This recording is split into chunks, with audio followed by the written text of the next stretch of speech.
এবার কি নতুন দলের আত্মপ্রকাশ হতে যাচ্ছে বৈষম্য বিরোধী ছাত্র আন্দোলনের পক্ষ থেকে? জুলাই আগস্টের আন্দোলন শুরু হয় সরকারি চাকরিতে কোটা বিলোপের দাবিতে। ধীরে ধীরে সরকার পতনের কঠোর কর্মসূচিতে যান তারা। এরপরে এতে সফল হন তারা। প্রসঙ্গ আসে রাষ্ট্র মেরামতের। অন্তর্বর্তী অরাজনৈতিক সরকার ধীরে ধীরে এগিয়ে যাবে নির্বাচনের দিকে। জনপ্রতিনিধিদের হাতে দায়িত্ব তুলে দেওয়া হবে দেশ পরিচালনার। এবার সেখানে নিজেদের অবস্থান দেখতে চান আন্দোলনকারী শিক্ষার্থীরা, নামতে চান ভোটের লড়াইয়েও।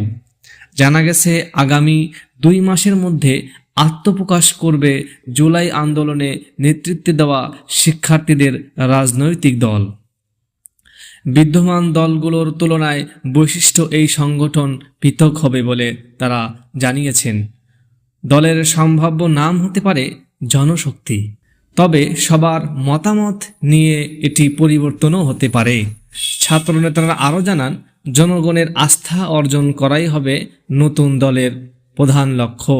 এখন প্রশ্ন হচ্ছে, কেমন হতে পারে নতুন এ রাজনৈতিক প্ল্যাটফর্ম?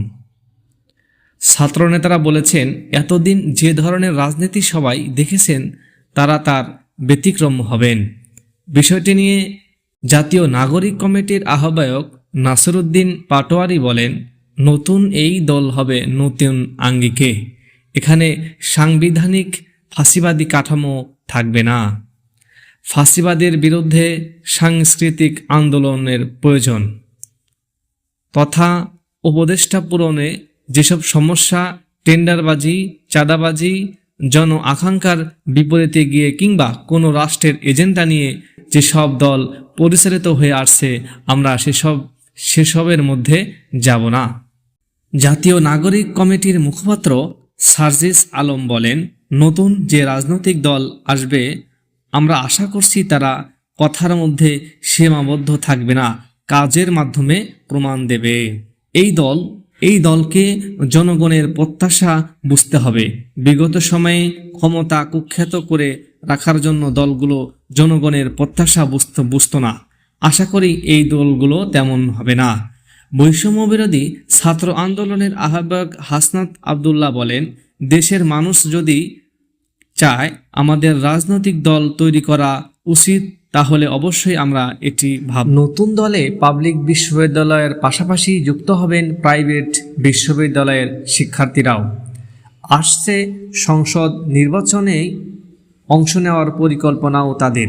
বিষয়টি নিয়ে নাসিরউদ্দিন পাটোয়ারী বলেন, আগামীতে যে রাজনৈতিক প্রক্রিয়াগুলো আসছে সেখানে প্রাইভেট বিশ্ববিদ্যালয়গুলোর প্রতিনিধিরাও যুক্ত হবে। সেখানে তারা সর্বোচ্চ পর্যায়ে আসীন হবে। বলেন, আগামী নির্বাচনে আমরা প্রতিযোগিতা করব। আমাদের উদ্দেশ্য ক্ষমতা নয়, দেশের কল্যাণ সাধনা করা। যদি গণহত্যার বিচারের আগেই নির্বাচন হয় তবে আমাদের লক্ষ্য থাকবে যে কোনোভাবে খুনিদের বিচার করা। সাংবাদিকরা তাদেরকে প্রশ্ন করে, কি হতে পারে দলের নাম বা দলের অর্থের উৎস কি হবে? এ নিয়ে নাসিরউদ্দিন পাটোয়ারী বলেন, আমরা আন্দোলনগুলোতে জনগণের মতামতকে গুরুত্ব দিয়েছি। তাদের কাছে নাম প্রস্তাব করব, এরপর সে বিষয়ে সিদ্ধান্ত হবে। তিনি জানান, জনশক্তি নামে তাদের একটি নামের চিন্তাভাবনা রয়েছে।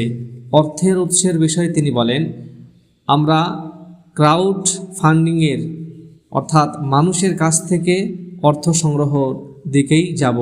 আন্তর্জাতিক বা দেশীয় যেসব ফোরাম রয়েছে সেগুলো নিয়ে বিশদ পড়ালেখা করছি। নির্বাচনের ভোট যুদ্ধের ফল যাই হোক, নিজেদের বিপ্লবী চেতনা ধরে রাখার অঙ্গীকার ছাত্র নেতাদের।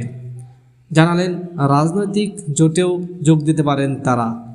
নাসিরউদ্দিন পাটোয়ারী আরও জানান, জুলাই অভ্যুত্থানে অংশ নেওয়া কয়েকটি দলের সঙ্গে তাদের আলোচনা বোঝাপড়া চলছে।